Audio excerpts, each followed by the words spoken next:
Querida Alfartano, fala, minha querida Alfartana, meu caríssimo concurseiro, minha caríssima concurseira, professor Ítalo Trigueiro na área, meninada, vindo aqui para bater um papo com vocês a respeito de escolas militares, hoje, geografia, beleza?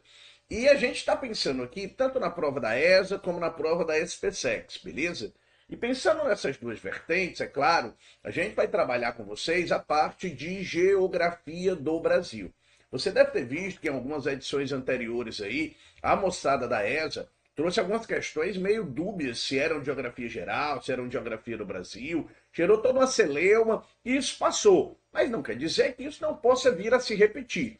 E na prova de geografia da SPSEX, nós temos o conteúdo de geografia geral e o conteúdo de geografia do Brasil. Então nós vamos tentar trazer aqui uma mescla da prova, né, da SPSEX, que abarque também assuntos, né, que sejam contemplados na prova da ESA, beleza? Então a gente vai fazer aqui um aparato geral da parte de geografia do Brasil, de algumas questões que nós selecionamos nesse momento, e você sabe que durante o ano inteiro, meu filho, durante o ano inteiro, minha filha, a gente vai ter a companhia, né, de vocês nessa preparação até a tua aprovação rumo ou a ESA ou a SPSEX ou as duas, quem sabe? E aí você, alfartano, você, alfartana, vai escolher o teu caminho. Beleza, moçada? Então vamos aqui trabalhar, né, questões que envolvem geografia do Brasil. Num primeiro momento, eu trouxe uma questãozinha aqui, né, que vai falar sobre política de integração regional, ok? Prova aqui do ano de 2021 da SPSEX, ok? Com suas economias historicamente voltadas para o mercado externo, os países sul-americanos acabaram negligenciando a integração física dos seus sistemas de transporte, energia e comunicações. Quer dizer que há o quê, Trigueiro? Quer dizer que há na América do Sul alguns gargalos nessa infraestrutura. Há algumas falhas nessa infraestrutura, beleza?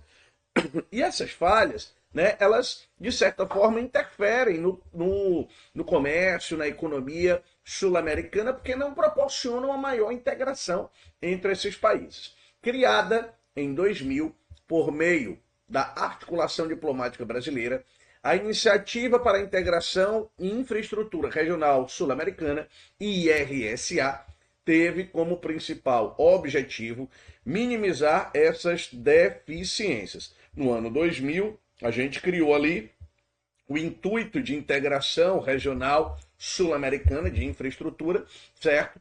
E ele serve como uma tentativa dos países dos países sul-americanos, melhor dizendo, né, latino-americanos também, consequentemente, de promover uma maior integração no continente. Essa integração, em algum momento, ela existiu ali nos anos 70 do século XX, beleza? Mas talvez com outro intuito, né? Que era o famoso TCA, o Tratado de Cooperação da Amazônia, que virou mais à frente OTCA, a Organização do Tratado de Cooperação da Amazônia. Na realidade, as duas, né, tentativas são de integrar as áreas, de proteger, né, de criar mais espaço regional integrado, tudo bem? Uma com um objetivo mais econômico, outra com um objetivo mais ambiental, vamos colocar assim. Para tanto, foram pensados alguns eixos prioritários. A seguir são destacados dois eixos por meio da descrição dos seus objetivos. Então, o que a prova fez? Ela me deu a descrição do eixo 1, ok? E do eixo 2, tudo bem? E a resposta está em mapas, tudo bem? Essa é uma questão muito ao estilo SPSEX, tá? Ah, professor, cai na ESA? Cai, a gente já viu. Questões com respostas onde o mapa, né, aparece como resposta na ESA, como opção, mas é mais comum na SPSEX. Aí ele diz, eixo 1, olha lá, busca interligar as regiões mais dinâmicas em termos econômicos, concentrando os mais importantes fluxos comerciais da América do Sul. Gente, quais são as regiões mais dinâmicas em termos econômicos da América do Sul? Vamos pensar o seguinte, qual é o país mais importante da América do Sul? É o Brasil, beleza? E dentro do Brasil, qual é a parte mais importante do território brasileiro? Não é a região sudeste? Não é o que você poderia chamar de centro-sul, talvez? Então vamos buscar isso no mapa, se você não souber ao certo o que é, beleza? O item, né? Mostra aqui, ó, parte, por exemplo, dessa, né, no eixo 1, parte da área andina. Não seria isso, tudo bem? O item B, no eixo 1, mostra o Chile, basicamente. Não que o Chile não seja importante, mas não é a área mais dinâmica da economia. Olha o C aqui, ó. Opa, ele vem do Sudeste, passa lá na Argentina, Uruguai, pega e vai até o Chile. Ei, Trigueiro, esse aí tá com cara de que pode ser verdade. Olha o item D, ele pega o Paraguai, mas ele exclui São Paulo, Rio, não é a parte mais dinâmica da América do Sul, tudo bem? E o item E, gente, ó, só pega aqui uma parte talvez da Patagônia, se duvidar, né? Um pouquinho ali da Argentina mais ao sul, é tipo, não é a parte mais dinâmica. A parte mais dinâmica, incontestavelmente, vai trazer como resposta o item C. O item B, né, o eixo 2, perdão, ele diz assim, ó, busca abrir uma alternativa pelo Pacífico para o escoamento de soja e de outros grãos produzidos no centro-oeste brasileiro, que seria, né, a ligação aqui, ó, com o Acre, chegando até, por exemplo, parte da costa peruana, no que a gente chama, né, de interoceânica, alguns chamam de intercarreteira, que seria algo bem interessante para a economia brasileira, escoar pelo Pacífico e não somente pelo Atlântico. Então, item correto da resposta, moçada, incontestavelmente, é o item C de casa, beleza? Questão, né, que traz aí um pouco de conhecimento, mas se você for safo, se você for aquele cara que olha e diz, opa, essa questãozinha aqui dá para eu ir matando só na malemolência, você consegue fazer a questão tranquilamente, perfeito? Então, primeira questão para conta, item C de sucesso, como a gente brinca. Questão 2 diz assim, moçada, olha lá, questão 2 está na tela, tá? Ano 2021, SPSEX também. Uma professora de geografia aproveitou o dia 20 de junho de 2020, solstício de verão no hemisfério norte. Opa, pera ainda. 20 de junho de 2020, pega só o 20 de junho, esquece o ano, tá? Todo ano vai ser isso. Solstício de verão aonde? No hemisfério norte, beleza? Se é solstício de verão no hemisfério norte, é solstício de inverno aonde? No hemisfério sul. Lembre que hemisfério sul e hemisfério norte têm estações opostas, têm estações inversas, tudo bem? Onde, por exemplo, no hemisfério sul, eu vou encontrar o ano começando com o verão, depois nós temos o outono, depois nós temos o inverno e terminamos, né, com primavera saindo para o verão também. VoIP. Já no hemisfério norte nós temos o IPVO, né? Começamos e terminamos o ano com inverno, depois primavera, depois verão, depois começamos, terminamos ali, né, na transição para o inverno, o outono, beleza? Então lembrem-se disso. Para discutir a diferente distribuição de insolação na superfície da Terra, para tanto, apresentou à turma o horário do nascer do Sol naquele dia em 3 cidades brasileiras. Recife, 5h31. Belo Horizonte, 6h29. Brasília, 6h37. Em seguida, questionou a turma sobre quais fatores melhor explicariam essas variações de horário, ao que obteve as seguintes respostas. Gente, vamos lá. Pensa aqui no mapa do Brasil, ok? Pensa no mapa do Brasil. Vou tentar fazer aqui mais ou menos um esqueminha, tá? Como se fosse o mapa do território brasileiro, tá? Pronto. Aonde é que está Recife, professor Trigueiro? Recife está bem aqui, né? Recife aqui, lá em cima. Beleza? Onde é que está? Onde é que está? Aqui Recife, beleza? A próxima cidade é Belo Horizonte, mais ou menos aqui. BH, beleza? E a próxima cidade de Brasília, mais ou menos aqui, BSB. Ou seja, ele está mostrando a diferença latitudinal das cidades. Recife está mais perto da linha do Equador, que corta o território brasileiro no norte, beleza? Belo Horizonte um pouquinho mais abaixo, Brasília um pouquinho mais abaixo, beleza? E ele disse o seguinte, olha lá, olha o que é que as respostas nos trouxeram. O José disse o seguinte, tá? Um fator fundamental foi a latitude. Nessa data, no hemisfério sul, mantida a mesma longitude, o Sol tende a nascer mais cedo nas regiões de menor latitude. Quanto mais próximo da linha do Equador, é verdade, professor? Quanto mais próximo da linha do Equador, mais insolação será? Será, Trigueiro? Calma. Olha o item B, diz assim. A Maria disse o seguinte, olha lá. A Maria disse, para mim, o que é determinante é a estação do ano. Se estivéssemos no mês de dezembro, por exemplo, esses horários seriam outros. Seriam outros. Será, professor? Será que se eu tivesse em dezembro, que não é, por exemplo, né, no hemisfério norte, a mesma estação do ano, será que isso interfere? Vamos lá, olha o item C. Olha o item C, não, desculpa. Olha o que a Ana disse, perdão. Não podemos esquecer a longitude. De forma geral, no Brasil, as cidades situadas mais a leste tendem a ver o Sol nascer primeiro. Opa! O que é a longitude? É o oposto da latitude, professor? É mais ou menos. Latitude norte-sul, longitude leste-oeste.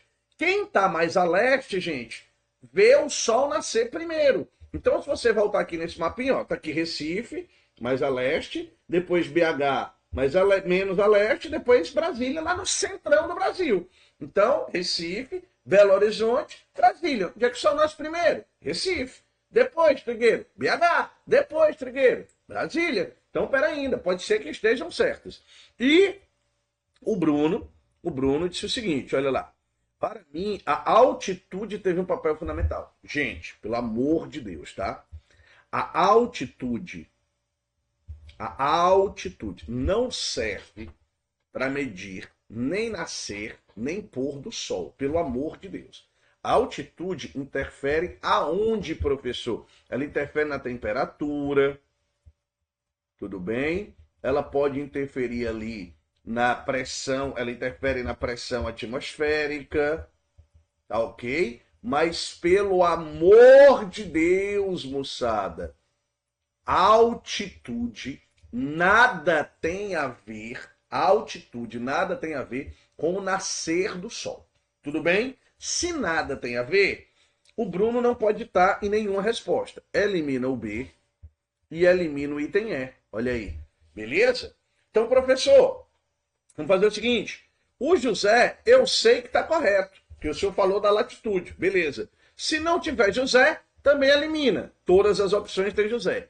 A Ana disse o seguinte, não podemos esquecer da longitude. Foi o que eu falei aqui, ó, em relação à questão do leste. Beleza? Então, para ainda, professor, a Ana também está certa. Se não tiver a Ana, elimina. Professor, a Maria está certa? Para mim, o que é determinante é a estação do ano. Se estivéssemos no mês de dezembro, por exemplo, esses horários seriam outros. Provavelmente os horários seriam outros, com certeza.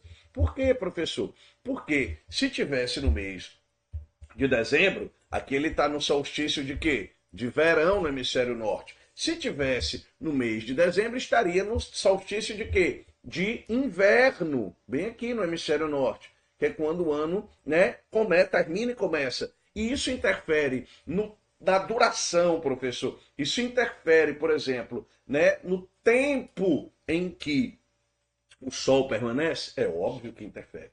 Né? É óbvio que interfere. No solstício de verão, nós temos uma extensão maior desse período. Portanto, quem está correto, professor? Está correto o José, a Ana e a Maria. Beleza? Estão corretos os três. Item correto, item D de deu certo. Tudo bem, galera? Tranquilidade. Muito cuidado com as questões que envolvem aí, né, fuso horário, muito cuidado, porque quando tem ano de Olimpíada, quando tem ano, por exemplo, de Copa do Mundo, as provas tendem a cobrar isso, né? Da Olimpíada de Paris, né? A seleção brasileira de futebol feminino, tarará, piriri, ou o atleta tal do judô, lutou tal hora em Paris, volta para cá. Aí ele pode fazer um lance com solstício, com equinócio, né? Com a época do ano. Muito cuidado com isso. Beleza pura? Tranquilidade, meninada. Pau na máquina. Vamos embora, tá? Item correto dessa questão, item D de Deus, certo. Próxima questão, tá? Vai trazer aqui, né, um texto, beleza, que diz o seguinte, olha lá. Uma família resolve viajar pelo Nordeste, fotografando a diversidade de sua paisagem natural, pelo Nordeste do Brasil, beleza? Saindo de Barreiras, na Bahia, a família viajou por 4 dias, parando em alguns pontos destacados no mapa abaixo, já já eu te mostro o mapa. 3 das fotos registradas registraram paisagens muito características que podem ser representadas pelas famosas ilustrações de Percival abaixo. Percival é um retratista, beleza? É um retratista, né? Ele fazia desenhos, retratos à mão, ok? E um dos livros que ele ilustrou, que ele retratou, certo? É um livro chamado Os Domínios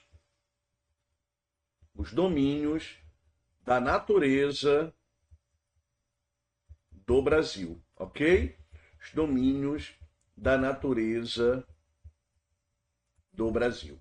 É esse livro, essa obra, um dos clássicos da geografia física brasileira, do professor Aziz Nassib Absaber. Professor Absaber, que é sempre citado aí, né, em provas, né, de concursos militares nesse Brasil inteiro. Então, cuidado com isso. E tá aqui a obra, né? Tá aqui o mapa e a viagem, certo?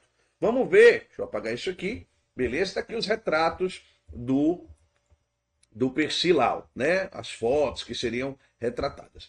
A família saiu aqui, ó, de 1. Beleza?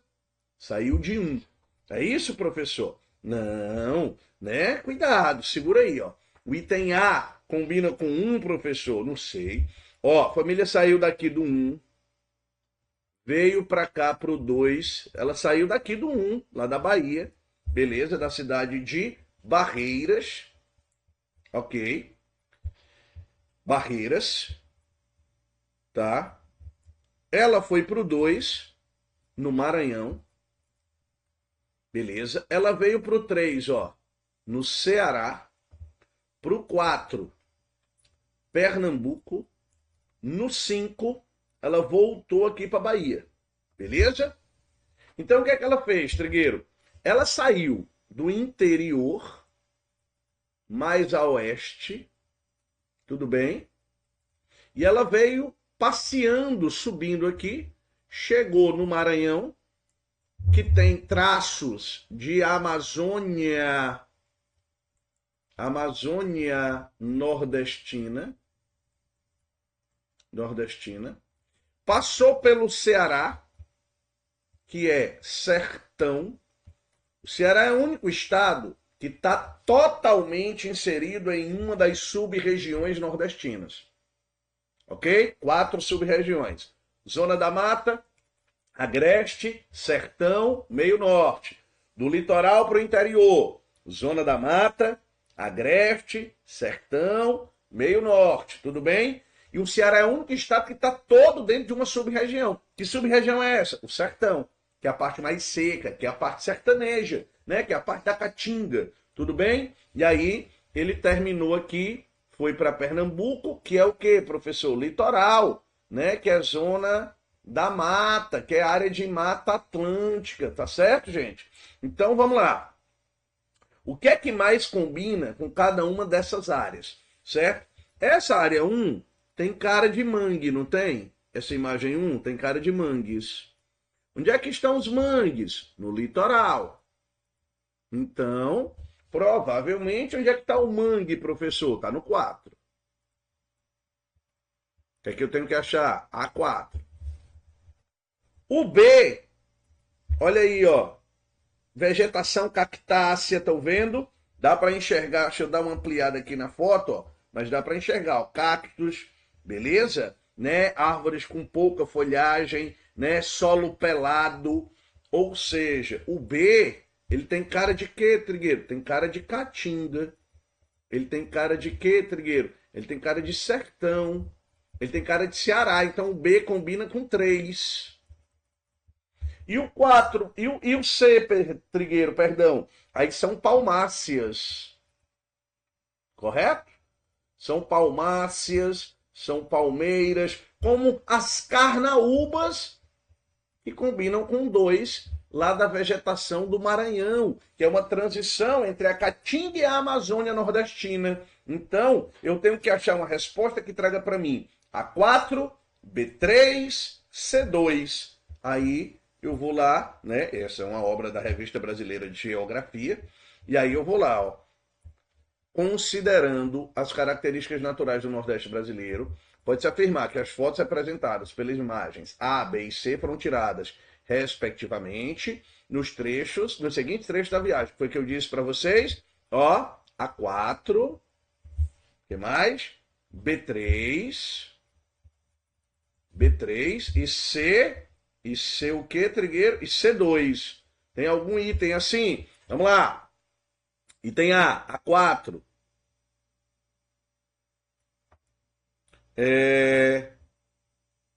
4A, 4A5, perdão, né? A, B e C, desculpa, foram tirados respectivamente dos segundos trechos.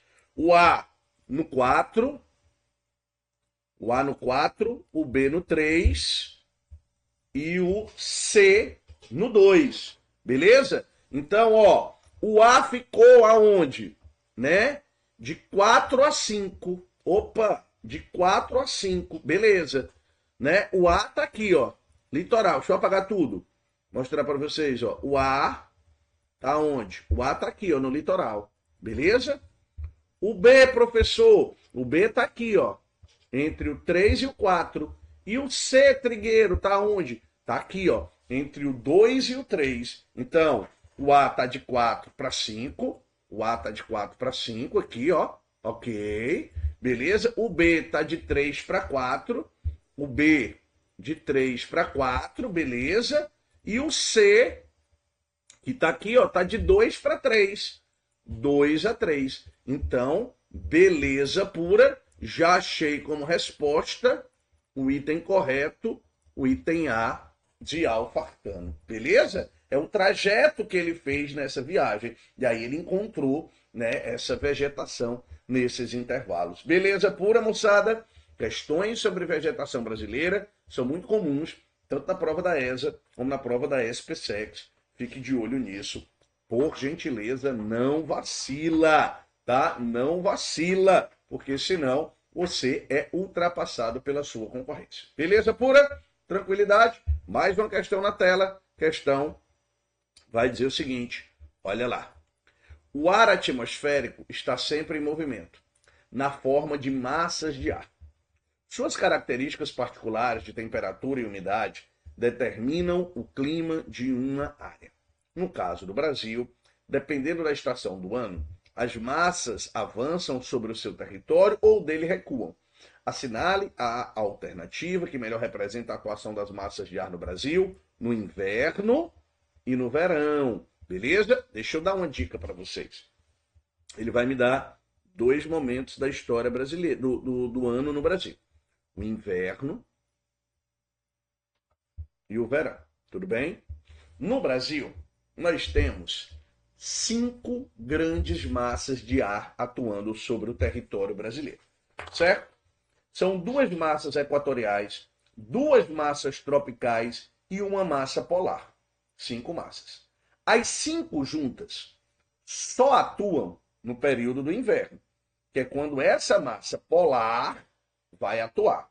Então eu tenho 5 massas. Massa equatorial atlântica, massa equatorial continental, massa tropical atlântica, massa tropical continental e massa polar atlântica. 5 massas de ar atuam no inverno no Brasil. Quais são elas, Trigueiro? MEA, MEC, MTA, MTC e MPA. Beleza? Equatorial Atlântica, Equatorial Continental, Tropical Atlântica, Tropical Continental, Polar Atlântica. No inverno, 5 massas. No verão, só 4.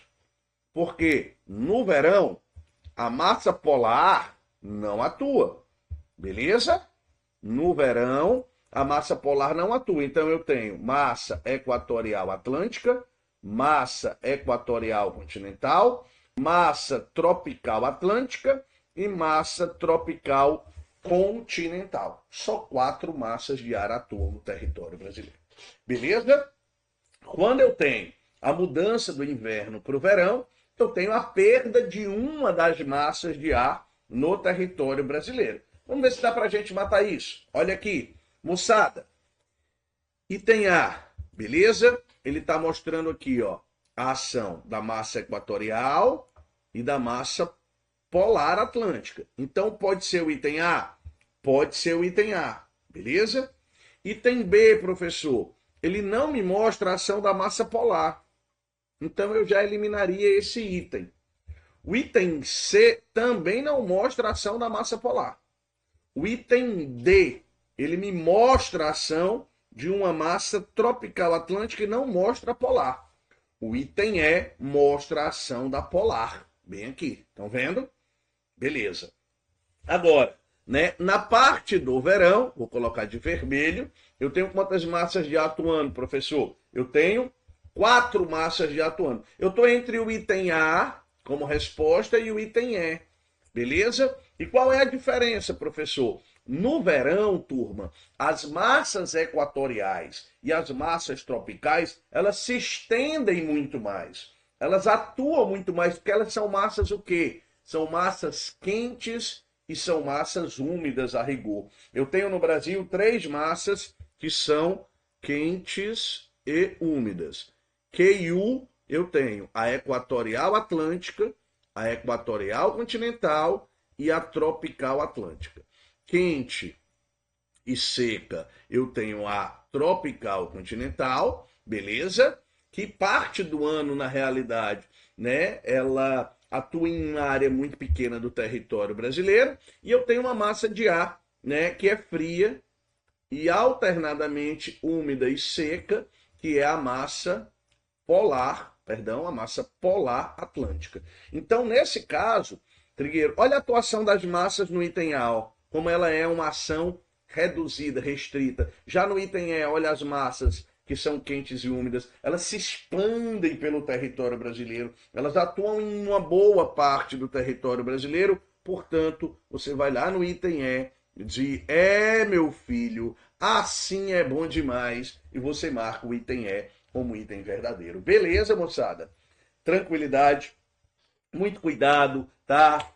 Se vier uma questãozinha com mapa, se vier uma questãozinha ali, né, com deslocamento de massa, com tipo de clima, olha para o mapa, dá uma analisada com calma. Gente, a resposta está ali, beleza? A resposta está ali. O conteúdo formal, você sabe. Nós temos toda a teoria aqui posta para vocês, né? O curso mais completo do Brasil, não tenho a menor dúvida nenhuma, né? Até porque fui eu que gravei. É do Alfa, beleza? A gente tem aí de SPSEX, eu acho que uns 80 blocos gravados de teoria. Pô, galera, então assim é muito conteúdo. A teoria você sabe, leva para a questão, aplica devagar, dá uma olhadinha na questão com calma e aí você consegue fazer ela com a maior tranquilidade do mundo. Beleza pura? Tranquilidade, meu povo. Vamos embora? Vamos correr? Próxima questão está aqui na tela para gente. Questão vai dizer o seguinte, olha lá. A fronteira pode ser definida como a epiderme do Estado. Olha que legal, gente. A primeira coisa que eu quero que você lembre é o seguinte. Quando eu falo de fronteira, deixa eu apagar isso aqui de verde. Quando eu falo de fronteira, eu estou falando do limite territorial que se dá entre países. Ok? Entre países. No caso, você está vendo que esse estado aqui, ó, tá com letra maiúscula. Esse estado aqui é um país, ok? É o Estado brasileiro, né? Que está fazendo divisa com o Estado venezuelano, por exemplo, ok? Então a gente tem que lembrar disso. Ele é a epiderme do Estado. Olha que coisa linda. E ele continua dizendo: dependendo do contexto e dos meios disponíveis, ela apresenta uma permeabilidade maior ou menor. Ela deixa o fluxo passar, né, com maior ou menor intensidade. Então, quando você pega, por exemplo, o Brasil tem fronteira com 10 países sul-americanos. A gente só não faz fronteira com o Chile e com o Equador, tudo bem? E por ali nós temos que lembrar que nós temos tanto vantagens como desvantagens na área de fronteira. Das vantagens, Trigueiro, que a gente pode citar: a integração territorial com outros países, né? A gente tem cidades gêmeas ali na faixa de fronteira do território brasileiro, principalmente na região sul do Brasil, mas temos em todas as três áreas, né? Norte, centro-oeste e sul do Brasil, que é onde a gente faz fronteira territorial com os países da América do Sul. Nós temos um comércio muito intenso, sobretudo na região sul e centro-oeste do Brasil, então isso é muito importante. Nós temos um fluxo comercial muito intenso e nós temos uma integração ali, ponte da amizade, uma integração territorial, física, cultural. Isso é extremamente importante. Mas eu também tenho desvantagens na fronteira, como, por exemplo, a questão que envolve o tráfico, seja o tráfico de mercadorias, seja o tráfico de drogas, seja o tráfico de armas. A gente sabe disso. Nós estamos vendo as facções criminosas brasileiras expandindo a sua área de atuação para essas, né, para esses países vizinhos. Paraguai, um grande exemplo, mas também mais ao norte.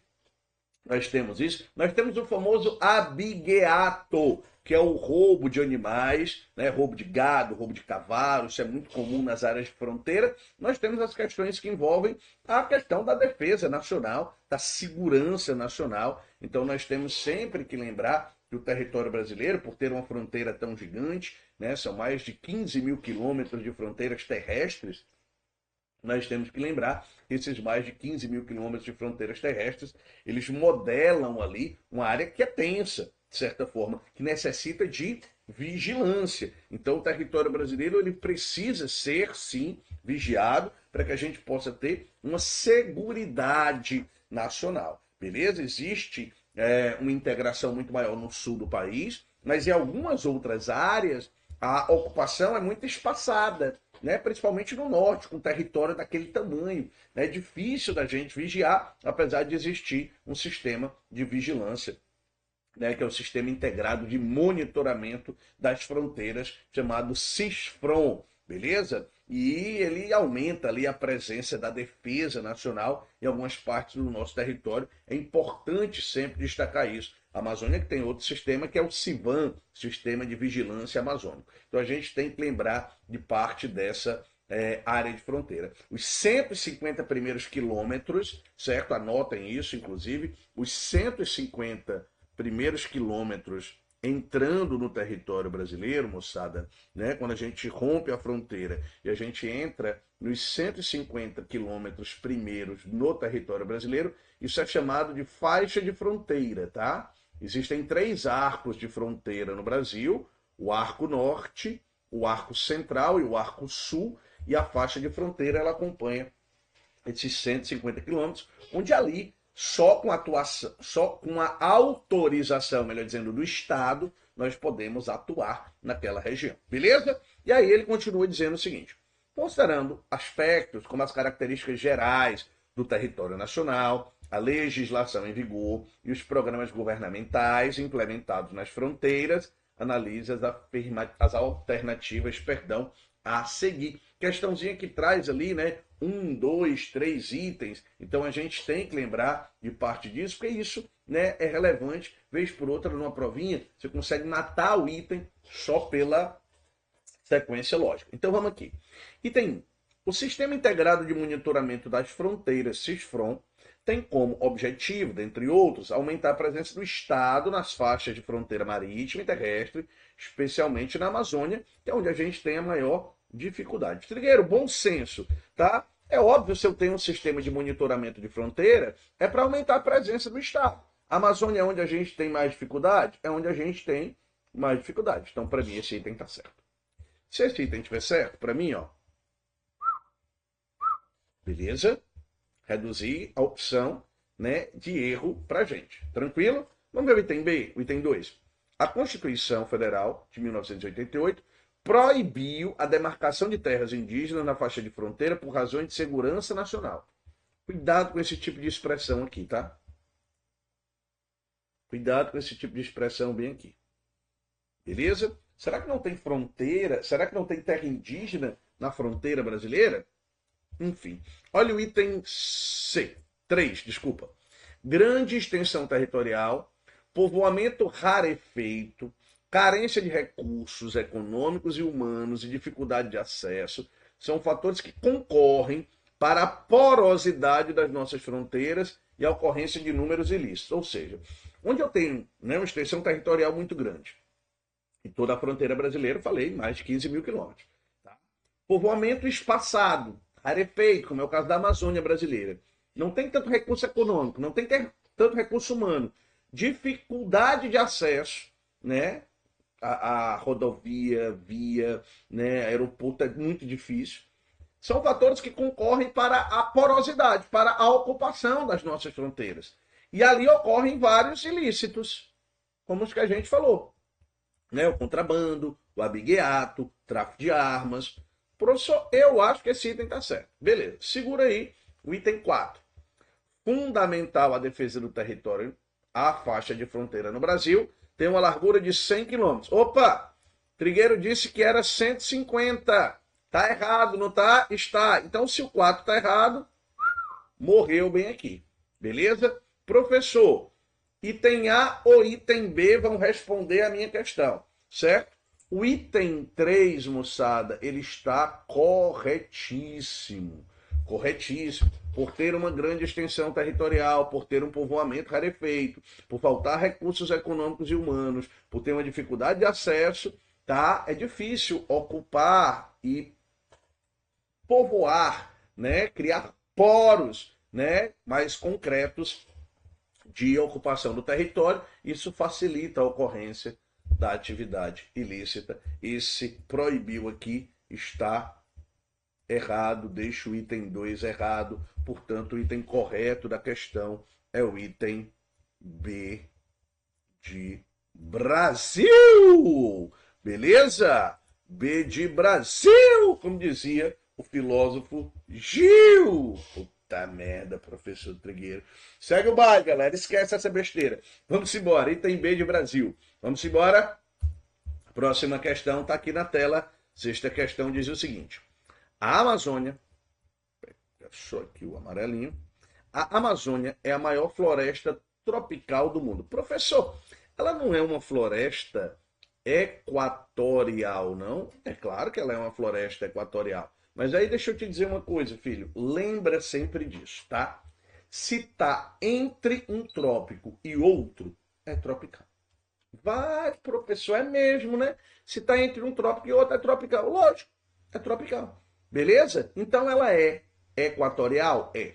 A faixa equatorial, para alguns autores, não é para todo mundo, tá, galera? Mas para alguns autores, né, da geografia mais clássica, mais decoreba, vamos dizer assim, ela ia de 0 até 8 graus sul, de 0 até 8 graus norte. Passou disso, já viraria tudo tropical. Mas tudo que está entre os trópicos é tropical, ou não deixa de ser, beleza? E aí ele continua dizendo, estende-se por mais de 8 milhões de quilômetros quadrados e por diversos países sul-americanos. Sobre esse bioma, é correto afirmar. Está falando da Amazônia brasileira, a Amazônia que é o nosso mais importante bioma, é o bioma que normalmente aparece em cobrança de prova da SpaceX, sempre está nas provinhas da ESA também, então muito cuidado, tudo bem? Beleza pura? Vamos lá. O item primeiro diz assim, no Brasil, a floresta ocupa a área de 9 estados da federação, Acre, Amazonas, Amapá, Maranhão, Mato Grosso do Sul, Pará, Roraima, Rondônia, Roraima e Tocantins. Professor, fiquei encucado aqui com uma coisa. Diga, qual é o seu encucado? A Amazônia chega até o Mato Grosso do Sul, professor? Não é lá no Mato Grosso do Sul que passa o trópico? Então, eu não sei, né? Professor, eu acho que esse item 1 aí, ele tá errado. Então, peraí, se ele tá errado, já facilitei a vida de vocês, não já? Olha aí que maravilha, já facilitei. Beleza? Vamos ver o item B. O item 2, perdão. A variação topográfica é responsável pela existência de 3 estratos de vegetação. De mata. A de igapó, a de várzea e terra firme. Ó, filho, tá? Lembra? Amazônia, ela é isso aqui, ó. Tá? Aqui é o rio. Beleza? Na beira do rio tem a mata 1, mais afastado a mata 2, mais em cima a mata 3. Tudo bem? Então aqui, ó, mata 1 é aquela mata que a gente diz comumente que está alagado o ano inteiro. A gente chama de igapó ou caigapó. Deixa eu só te dar uma dica, tá? A rigor, regra geral, certo? Regra geral, o que é que a gente tem que lembrar? Ela não seca, né? Regra geral, ela não seca. Pronto, beleza? Está inundado o ano inteiro. Mas ela seca, certo? Ela seca. Tem um texto, por exemplo, do professor Jurandir Luciano Chances Rosa, né, que é muito específico, que ele mostra que parte dessa vegetação seca em algum momento. Via de regra, a prova sabe disso? Não. Então, via de regra, o que é que ela diz? Que essa parte não seca. Se essa parte não seca, você tem que lembrar que o item 2, né, começou bem, começou correto. A mata 2, a gente chama de mata de vazante ou mata de várzea. Tudo bem? Essas duas matas juntas, várzea e igapó, elas somam 10% da floresta. 90% da floresta, 90%, é uma outra mata, que nós chamamos de CAET, ou mata de terra firme. Essa parte da floresta, ela não inunda de forma alguma.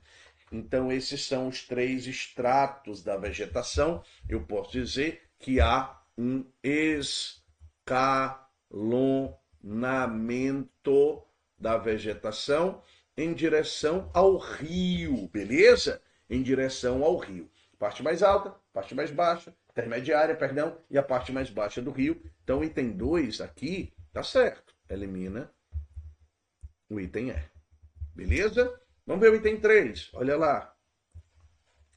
A exuberância, perdão, vou pegar o amarelo. A exuberância da vida vegetal na Amazônia reflete a alta fertilidade do solo. Opa! Peraí. Eu sei que o solo da Amazônia não é fértil, porque ele sofre aquele processozinho chamado de lixiviação. Ele é um solo lixiviado. Não é isso, Trigueiro? Isso, ele é um solo lixiviado. Ele sofre a lixiviação, que é a espécie de lavagem do solo. Se o 3 está errado, morreu a questão. Opção correta, item D de John Walker Kipling. Beleza?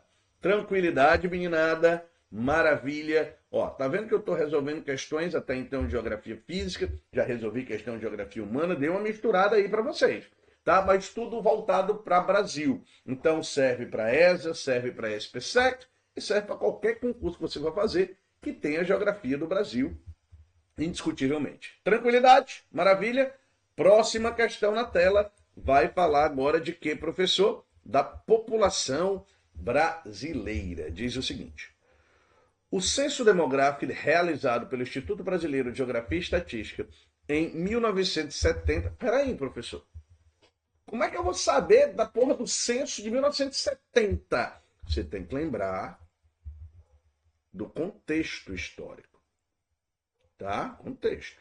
Deixa eu dizer uma coisa para vocês.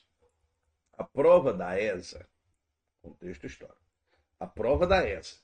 Ela é uma prova muito mais decoreba. A prova da ESA é uma resposta muito papum, certo? A prova da SPSEX, ela é mais rebuscada. A prova da SPSEX não é todo mundo que faz, não. Eu brinco sempre dizendo assim, ó, qualquer cachorro faz a prova da ESA. Pelo amor de Deus, entendam que é uma brincadeira. A prova da SPSEX não é qualquer cachorro, não. É cachorro de raça, certo? Então, assim, moçada, cuidado com as provas da SPSEX, porque elas são mais rebuscadas. São provas mais dificultosas, beleza? E aí ele vai continuar dizendo o seguinte, se liga. Revelou pela primeira vez uma importante mudança no perfil da população brasileira. Passamos a ser um país predominantemente urbano. Opa! Perdão, o que é que eu entendi? Eu entendi, então, que entre o censo de 1960 e o censo de 1970, o Brasil passou a ser um país urbano. Beleza? A respeito da urbanização brasileira, é correto afirmar. Vamos lá? A urbanização ocorreu de forma acelerada, ok? Concentrada, ok? Apoiada no êxodo rural, ok? Simultaneamente ao vigoroso processo de industrialização, verificado no pós-Segunda Guerra Mundial. Então, pós-Segunda Guerra eu tenho quem? Eu tenho logo ali de cara Vargas, beleza? Aí depois vem o Dutra, aí depois vem quem, Trigueiro? Aí depois vem Juscelino, né? Aí volta o Vargas, né? Aí depois vem quem? Juscelino, beleza? E aí o Brasil tem um processo vigoroso. Então, peraí, professor, se esse processo, né, é vigoroso, se esse processo é vigoroso, eu acho que esse item 1, ele está correto. Se o item 1 está correto, olha como eu facilitei a vida de vocês agora. Aí sim, hein? Vamos lá. Item 2. Problemas em comum de infraestrutura viária, abastecimento de água, saneamento básico, coleta de lixo, dentre outros, resultaram na criação das regiões metropolitanas no início da década de 70. Só para fazer uma menção, lei complementar número 14, 1973, é a lei que cria as regiões metropolitanas no território brasileiro. No início, não me falha a memória, 9 regiões metropolitanas são criadas no ano de 1973. E em todas as áreas metropolitanas do Brasil, não existe exceção, ok? Todas as regiões metropolitanas brasileiras, nós temos problemas de infraestrutura no trânsito, problemas de abastecimento de água, problemas de saneamento básico, problemas de coleta de lixo, problemas, né, de uma ordem urbana, social e também ambiental. Então, para mim, eu não acho nenhum erro nessa questão. Beleza? Vamos lá, Trigueiro. Vamos ver, então, né, ou é A ou é B. Beleza? O item 4 já morreu. Ok? Vamos ver o item 3, que eu não sei, professor, o item se o 2 está errado. Atualmente, o Centro-Oeste é a terceira região mais urbanizada do país. Basicamente em função de 3 fatores: fundação de Brasília, construção de grandes eixos rodoviários de integração nacional e acentuada mecanização das lavouras. A gente tem um erro nessa questão, que é o erro decoreba. Ok? Às vezes você vai ter que lembrar, certo? Mas de cara, o item 3 está errado. Qual é o erro do item 3, tio Trigueiro? Lembre-se de uma coisa, moçada. Há uma ordem das regiões, né, em relação à sua urbanização. No Brasil, qual é a região mais urbana? É o Sudeste. Sudeste, primeiro lugar. Em segundo lugar, todo mundo que pensou o Sul errou. Por quê, professor? Porque é o Centro-Oeste, desde a década de 70 já. Em terceiro lugar, o Sul. Em quarto lugar, o Norte. É isso mesmo, você não ouviu errado. E a região menos urbana do Brasil é o Nordeste. Beleza? Então, qual é o erro? Ele diz que o Centro-Oeste é a terceira região mais urbanizada do país, quando na realidade ela é a segunda. Os fatores são esses mesmos, tá? Fundação de Brasília, construção de grandes eixos rodoviários e também ali, né, a acentuada mecanização da lavoura. Portanto, para conta, item correto, item A de I love you. 1 e 2 são opções corretas. Beleza pura, moçada? E vamos aqui para nossa derradeira questão, falando sobre o Mercado Comum do Sul, o Mercosul. Também um assunto muito comum nas provas. O Mercosul tem sido muito criticado nos últimos anos pela perda de dinamismo, apesar dos importantes avanços obtidos desde sua criação. Sobre esse bloco econômico regional, é correto afirmar, Mercosul criado ali no início dos anos 90, 1991/92, depois da assinatura de um tratado chamado Tratado de Assunção, beleza? E aí, no primeiro momento, Brasil, Argentina, Uruguai e Paraguai. Uma condição que você tem que lembrar para o ano em questão, para esse momento, 2024, é que a Bolívia foi oficialmente integrada ao Mercado Comum do Sul, beleza? Então a Bolívia é um novo integrante desse bloco. Anotem isso, pelo amor de Deus. Tá? A Bolívia é um país extremamente importante, sobretudo do ponto de vista dos combustíveis fósseis, ok? A gente tem que lembrar dessa condição. Tranquilos? Beleza pura, muito cuidado quando a gente fala desse Mercado Comum do Sul. Tudo bem? Vamos lá. O item 1 diz assim pra gente, ó. Promoveu a chamada distensão geopolítica entre Brasil e Argentina, que historicamente disputavam a hegemonia na bacia do Prata, beleza? Nesse caso, distensão geopolítica significa disputa por hegemonia, né? Com o Mercado Comum do Sul, o Brasil e a Argentina eles se aproximaram, né? Eles cooperam mais do que brigam. Essa rivalidade boba, né, estúpida. E aí futebol, Messi, Neymar, gente abestada. O Brasil e a Argentina têm que ser parceiros. E para o Brasil ser parceiro da Argentina é ótimo. Por quê, professor? Porque a Argentina é o nosso terceiro maior parceiro comercial. E com os hermanos, nós temos superávit. Nós ganhamos La Plata. A gente ganha dinheiro vendendo para os argentinos, porque o Brasil é um país mais industrializado, porque o Brasil é uma economia mais pujante, mais forte. Tem que torcer para a Argentina estar bem, economicamente falando. Futebol que se foda. Mas economicamente falando, tem que torcer para a Argentina estar bem. Então, professor, peraí, ainda. Esse item 1 está correto, não está? Esse item 1 está correto. Se esse item 1 está correto, ó. Morreram 3 itens. Olha que coisa legal. Professor, preciso ler o item 2? Preciso não. Eu sei que ele está correto também. Beleza? Vamos ver o item 3. A adoção da Tarifa Externa Comum, TEC, transformou o Mercosul em uma união aduaneira perfeita. Opa! Tem um problema bem aqui, não tem, professor? Tem. Nós sabemos, todos nós sabemos, que existe uma TEC dentro do Mercosul. Não existe? Existe. Só que essa tarifa externa comum, ela não está perfeita, não está completa. É uma burocracia que falta, né, a gente completar, inclusive para que o Mercosul vire o seu objetivo final, que é o Mercado Comum do Sul. Por enquanto ele é uma união aduaneira. Então esse item em questão está errado. Se o item 3 está errado, professor Trigueiro, eu sei que não é opção A, eu não preciso ler mais nenhuma das opções. O item B, mais uma vez, Brasil é o item correto. Beleza, galera?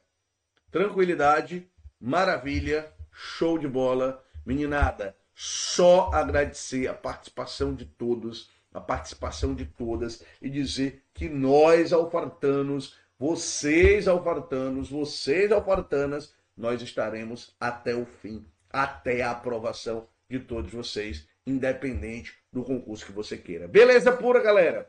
Nós, no Alfa, acreditamos na realização dos sonhos de vocês.